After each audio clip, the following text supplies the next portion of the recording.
I'm Dr. Paul Hardy with Recovery for Life, and we run a program that helps people with addictions and compulsive disorders. You know, some of the things that make us different, we do include treatment as part of our groups, and then I wrote all the curriculum that we have myself. So the curriculum is based on very sound therapeutic principles, for one thing. We do use the 12 steps, but what we also do when you go in the rooms with us, you're not just sitting there saying, okay, anybody got anything to share, or anybody want to just talk about something? We actually have a curriculum where we're going from A to B to C. Obviously, if people have something special to share, they do that. You know, for me personally, I am a recovering addict myself. I had my run with drugs and alcohol, and could have ruined my life. And at a very young age, I accepted Christ. And by inviting God to be the center of my life, I did avoid a lot of what I would have gone through if I kept the path I was on. And so that was life-changing. I cried out and I said, God, if you're real, would you change me? And he did. Being a faith-based program and the walk of life Dr. Paul has done and the education he has, I get a pastor on Sundays, which is a church like no other. Iron Horse Fellowship was a bunch of tatted, hairy bikers that you would never hug on the street. You get smacked. And they're the gentlest, lovingest dudes. It's so cool. Then we have classes, which he shares his knowledge. But I tell you what, he's also my counselor. Now there's therapists.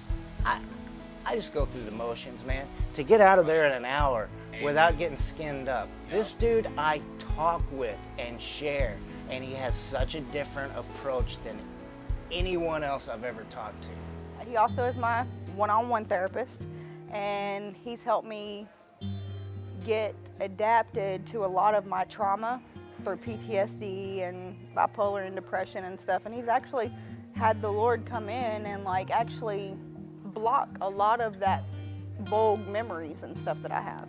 What are people looking for? What are they hungry for? And how can God use you and me to fulfill that hunger? Amen?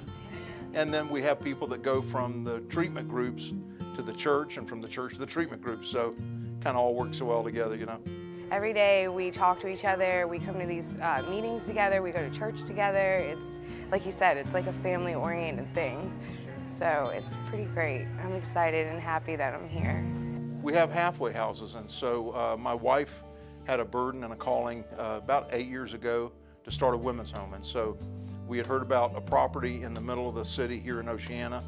We remodeled the whole house and made it into almost a 4-star hotel. I mean, it's beautiful. It's actually really great. I thought it was going to be I don't know, I thought it was going to be some type of group home type of deal with a bunch of people, and it's like a home. I feel like I'm at home, but it's not my house. The people there are great. The other girls there are great. And so then after that happened and that went well, then the city came to us again and said, look, we have 2 more houses that are historic value that we don't want to destroy.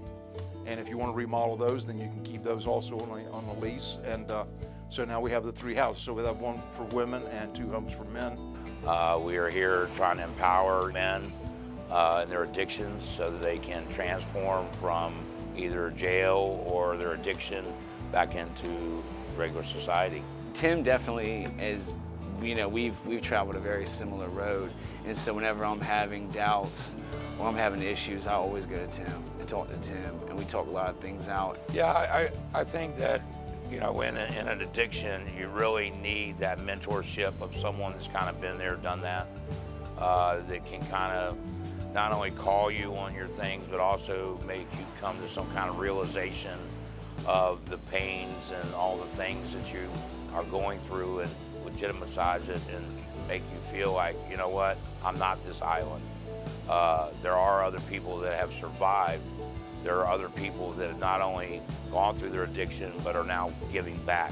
When I came to this house, Tim said, you're not here by accident. He's like, you were put in a lineup and God chose you.